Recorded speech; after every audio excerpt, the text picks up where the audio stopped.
बांग्लादेश की पीएम शेख हसीना अपने देश को छोड़ भारत आ गई हैं। अब सवाल खड़ा होता है कि जिस शेख हसीना को बांग्लादेश की अर्थव्यवस्था को बुलंदियों पर पहुंचाने वाली मसीहा के तौर पर जाना जाता था, तो अचानक ऐसा क्या हुआ कि उन्हें अल्टीमेटम देते हुए ये कह दिया गया कि अगले 45 मिनट में आपने देश नहीं छोड़ा तो आपकी मौत हो सकती है।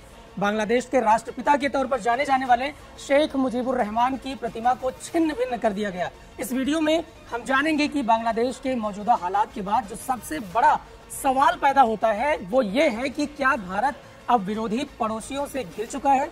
अब आने वाले वक्त में पाकिस्तान और चीन के प्रति बांग्लादेश का अगला कदम क्या होगा। जिस बांग्लादेश से लाखों करोड़ों का व्यापार होता था उसका अब क्या होगा। वहां रहने वाले अल्पसंख्यक हिंदुओं का भविष्य अब किस करवट बैठेगा। इसके साथ ही अफगानिस्तान, पाकिस्तान, चीन, म्यांमार, श्रीलंका, नेपाल के बाद अब बांग्लादेश के ये हालात क्या इस ओर इशारा कर रहे हैं कि भारत की सीमाएं अब विरोधी ताकतों से पूरी तरह घिर चुकी हैं। सबसे पहले आप ये जान लीजिए कि जो बांग्लादेश जीडीपी के मामले में भारत से भी कहीं आगे जा चुका था, वहां ऐसा क्या हुआ कि लाखों की तादाद में युवा सड़कों पर उतर आए और आगजनी करने लगे।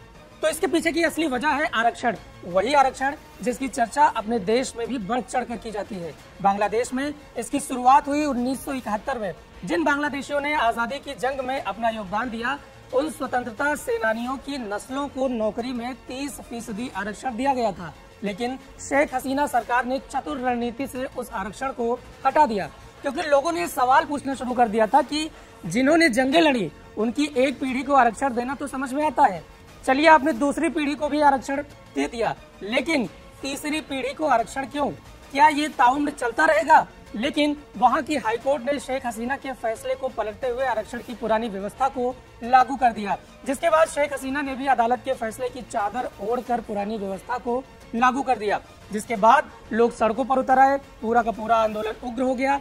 200 से ज्यादा युवाओं की मौत हो गई। प्रदर्शन करने वाले युवाओं पर खुलेआम गोलियां बरसाई गयी। जिन्होंने इस फैसले के खिलाफ आवाज उठाई उन्हें शेख हसीना ने रजाकार तक की उपाधि दे डाली।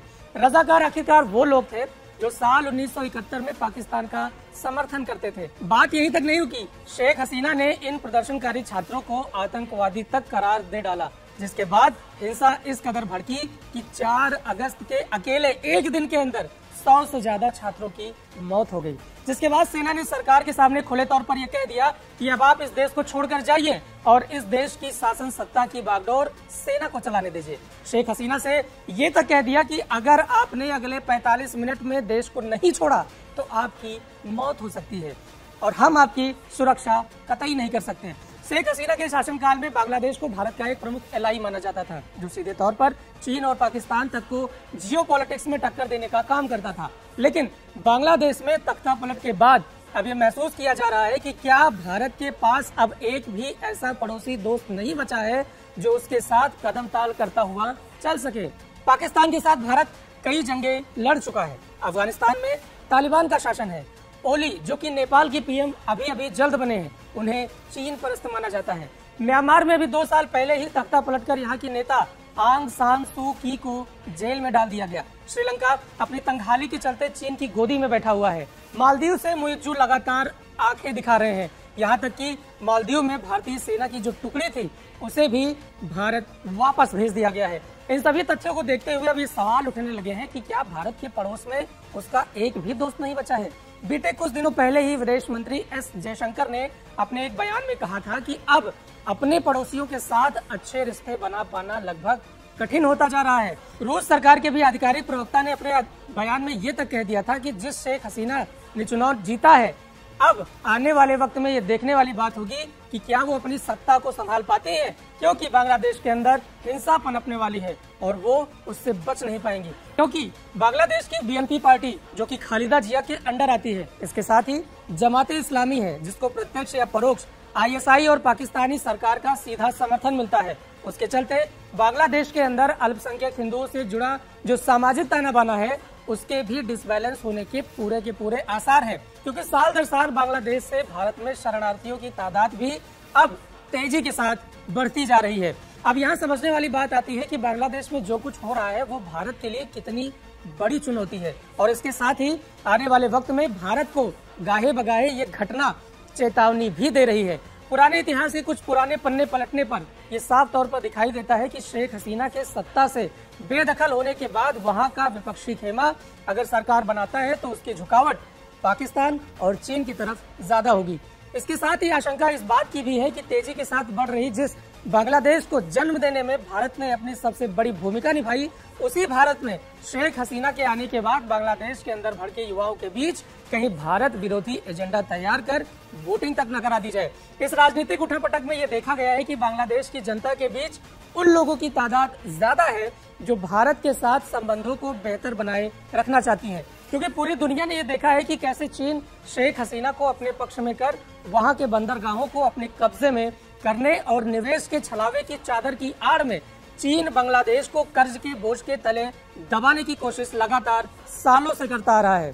इसके साथ ही पुराने वक्त से भी देखा गया है कि कैसे पाकिस्तान की आईएसआई और वहां के हुक्मरान बांग्लादेश की सबसे बड़ी विपक्षी पार्टी बीएनपी को अपनी ही विचारधारा वाली पार्टी के तौर पर मानते आ रहे हैं, और वो ये भी मानते हैं कि बांग्लादेश की इस पार्टी में बैठे नेता भी कमोवेश हमारे ही है, क्योंकि वो सालों से पाकिस्तान को समर्थन देते आ रहे हैं। इसके साथ ही पाकिस्तान ये भी जानता है कि चीन हमारा दोस्त है और भारत को आर्थिक और राजनीतिक दोनों तौर पर कमजोर करने के लिए हमारा साथ हर स्थिति परिस्थिति में देने के लिए वो पहले से तैयार बैठा है।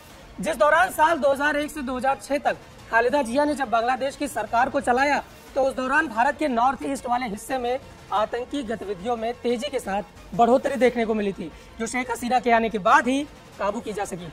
बीजेपी के फायर ब्रांड नेता हिमंता बिस्वा शर्मा तो यहाँ तक बयान दे चुके हैं कि आज हम शेख हसीना के चलते ही अच्छी और आराम की नींद सो पाते हैं। आपको ये समझना होगा कि जिस सेना ने शेख हसीना को मुल्क छोड़ने पर मजबूर किया, उसी सेना के जवानों ने बांग्लादेश के प्रदर्शनकारी छात्रों पर गोलियां भी चलाई थी। तो अचानक इतनी जल्दी बांग्लादेशी सेना का हृदय परिवर्तन कैसे हो गया? तो इसके पीछे कहीं सेना के अंदर वो एलिमेंट तो नहीं जो कहीं न कहीं छात्रों को उकसाने का काम कर रहे थे, जिससे छात्र भड़के और उन्हें मौका मिल गया कि अब तख्ता पलटकर देश की बागडोर को अपने अंदर कर लिया जाए। और इसमें पाकिस्तान का रोल बहुत बड़ा है, क्योंकि कहीं न कहीं पाकिस्तान की वो जो पुरानी टीस है अपने हाथ से उसके देश का एक हिस्सा छिन जाने का, जो उस टीस का यूं कहें कि बदला लेने के लिए वो बांग्लादेश में साम दाम की नीति अपनाकर अपनी पसंदीदा सरकार बनाने का भरसक प्रयास भी करेगा, जिसमें वहां की एजेंसी आईएसआई का भी सबसे बड़ा रोल रहने वाला है। बांग्लादेश के अंदर आज भी बड़ी संख्या में एंटी लिबरेशन मूवमेंट के वो लोग भी हैं जो कभी बांग्लादेश की स्वतंत्रता नहीं चाहते थे। हैरान करने वाली बात यह है कि जमात इस्लामी उसकी विचारधारा से सहमति रखने वालों की संख्या भी पूरे बांग्लादेश में करीब 25 से 30% के आसपास है। इसमें से हजारों ऐसे हैं जो पाकिस्तान की लड़ाई में लड़े ही नहीं, पाकिस्तान में वो बाद में आए। यहाँ तक कि बांग्लादेश के राष्ट्रपिता माने जाने वाले शेख मुजीबुर रहमान की मूर्ति जिस तरीके से तोड़ी जा रही है, वो ये सबूत देता है कि बांग्लादेश के अंदर जमात इस्लामी की पकड़ मजबूत होती जा रही है, क्योंकि इस्लाम में मूर्तियों को मानने का चलन नहीं है। तो जब चलन ही नहीं तो राष्ट्रपिता कैसे? ऐसा माना जाता है कि अगर आपका पड़ोसी अच्छा नहीं है तो आपके खुश रह पाने की संभावना लगभग ना के बराबर होती है। अब आज के मौजूदा हालात में जब हम अपने प्यारे भारत के पड़ोसियों पर एक नजर डालते हैं तो हमें ये मिलता है कि पाकिस्तान के साथ आजादी के बाद ही हमें दुश्मनी विरासत में मिली, जो आज आतंक के जरिए भारत को जख्मी करने का एक छोटा मौका तक नहीं छोड़ता। तो वही अफगानिस्तान में तालिबान का राज है, जो भारत के साथ कोई मित्रता का भाव लेकर नहीं बैठा। तो वहीं अगर नेपाल पर नजर डालें तो वहां पर सत्ता परिवर्तन के बाद अब केपी ओली नए पीएम बने हैं, जिन्हें चीन परस्त माना जाता है। भारत के ही पड़ोसी देश म्यांमार की बात करें तो वहां पर 2 साल पहले ही सेना ने तख्ता पलटकर वहां की लोकतांत्रिक विचारधारा को मानने वाली नेता आंग सान सू की को जेल में डाल दिया है। श्रीलंका चीन की गोदी में बैठा हुआ है, तो मालदीव से जो भारत को आंखें दिखा रहे हैं। तो क्या ये मान लिया जाए कि भारत उन सत्ताधारियों से घिर चुका है जिनका भारत के प्रति कोई सकारात्मक रवैया देखने को नहीं मिलता है? शेख हसीना भारत के लिए एक दोस्त के तौर पर आज भी जरूरी है, लेकिन राजनीतिक तकाजे के तौर पर यह नीति भी रही है कि जो नए शासन करने वाले अब आ रहे हैं उनसे दुश्मनी भी मोल नहीं ले सकते। ऐसे में अगर शेख हसीना भारत में रही और वहां जो नई सरकार बन रही है उसका झुकाव चीन की तरफ ज्यादा दिखे, तो ऐसे में भारत अपना हित कैसे साधेगा? डिप्लोमेसी में इस बात को भी ज्यादा तरजीह दी जाती है कि आज जो हमारा दुश्मन है कल वो हमारा दोस्त भी बन सकता है। अब ये भी सवाल उठने लगे हैं कि क्या भारत के अंदर शेख हसीना को शरण देना चाहिए या नहीं। रणनीतिक तौर पर भारत को इस बारे में क्या फैसला लेना चाहिए? शेख हसीना की इस सरकार में भारत के संबंध 1975 के बाद इतने अच्छे हो पाए हैं, विशेषकर भारत के लिए, जब उसे पश्चिम और उत्तर की ओर बढ़ने का स्कोप लगभग ना के बराबर है। तो उस लिहाज से भारत की एक्ट ईस्ट पॉलिसी के लिए बांग्लादेश बहुत ही महत्वपूर्ण हो जाता है। तो भारत को पूरी दुनिया को ये संदेश देते हुए ये बताना चाहिए कि उसके रणनीतिक मित्र उसके लिए कितने अहम हैं, जिससे बाकी देशों के अंदर भी भारत को लेकर ये विश्वास पैदा हो सके कि बुरे वक्त में भारत उनके साथ खड़ा होगा। क्योंकि अगर भारत आज के दौर में शेख हसीना को खोता है तो बांग्लादेश के अंदर पनप रही ISI और पाकिस्तान के खिलाफ बड़ा जंग हार जाएगा। दूसरी तरफ ये भी कयास लगाए जा रहे हैं कि अगर शेख हसीना को भारत शरण देता है तो इस बात की संभावना भी तेजी के साथ बढ़ेगी कि बांग्लादेश के अंदर भारत के प्रति हेट्रेट वाली पॉलिटिक्स को और बढ़ावा मिल सकता है। इससे पहले भी बांग्लादेश के अंदर एंटी इंडिया आउट आवाज पहले भी उठाई जा चुकी है। तो जिस नेता की इमेज आज बांग्लादेश की जनता के बीच पूरी तरह से एक फेल्ड शासक के तौर पर बन चुकी है, जो नागरिक हितों को तरजीह न देकर अपने राजनीतिक हितों को ज्यादा ध्यान देती है, तो जनता की नजर में भारत को लेकर बांग्लादेश में एक गलत संदेश जाने की संभावना को तेजी के साथ बढ़ाता है, जिसका फायदा कहीं न कहीं लोगों को उकसाने में ISI और चीन भी जरूर करना चाहेंगे, जो आज के समय भारत के लिए कतई अच्छा नहीं होगा। बांग्लादेश में राजनीतिक उठापटक के साथ अब सामाजिक उठापटक का खतरा भी गहराने लगा है और उसका सबसे बड़ा असर वहां पर रहने वाले हिंदुओं पर पड़ने वाला है। 1971 के दौरान ही बांग्लादेश से करीब 1 करोड़ हिंदू भारत में आकर शरण ले चुके हैं। अब आज के बांग्लादेश के हालात को देखते हुए ये कहना गलत नहीं होगा कि ये संख्या दिन दोगुनी और रात चौगुनी की रफ्तार से तेजी के साथ बढ़ने वाली है। इसके साथ ही वक्त की जो हालात बांग्लादेश में खड़े हुए हैं, तो वहाँ के ग्रामीण इलाकों में जमाते इस्लामी के एक्टिविस्ट और एक्टिव होने की वजह से वहाँ रह रहे हिंदुओं पर हमले होने की संभावना तेजी से बढ़ा रहे हैं। इसके साथ ही अवामी लीग के एक्टिविस्ट अभी ऑर्गेनाइज्ड नहीं हो पा रहे हैं, जिसके चलते उन्हें वो हमलों से भी नहीं बचा सकते। इन राजनीतिक उठापटक के बीच अब ये भी सवाल उठने लगे हैं कि जिस बांग्लादेश के साथ भारत ने व्यापार के क्षेत्र में कई मसौदे तैयार कर रखे हैं, उसका अब आगे क्या होगा। पूरे साउथ एशिया में बांग्लादेश के साथ भारत बहुत बड़े स्तर पर व्यापार करता है। इसका अंदाजा आप इस बात से लगा सकते हैं कि कोरोना आने के बावजूद भारत ने बांग्लादेश के साथ $10.78 बिलियन का व्यापार किया था, जो साल 2021-22 में बढ़कर करीब $19 बिलियन तक पहुंच गया था। बिजली सप्लाई के मामले में भारत बांग्लादेश के लिए एक बहुत जरूरी पार्टनर है, क्योंकि भारत से हर साल बांग्लादेश में करीब 1100 मेगावाट बिजली का आयात किया जाता है।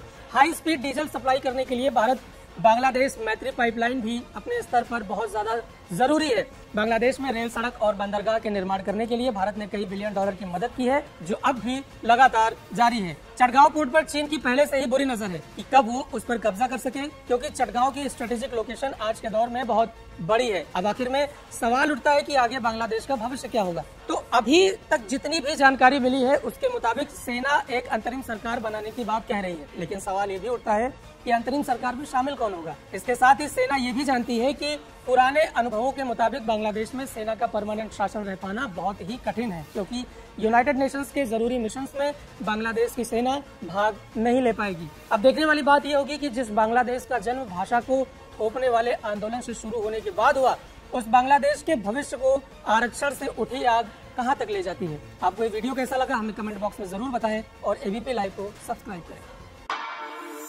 For exclusive and insightful videos, subscribe to our new channel ABP Live Premium.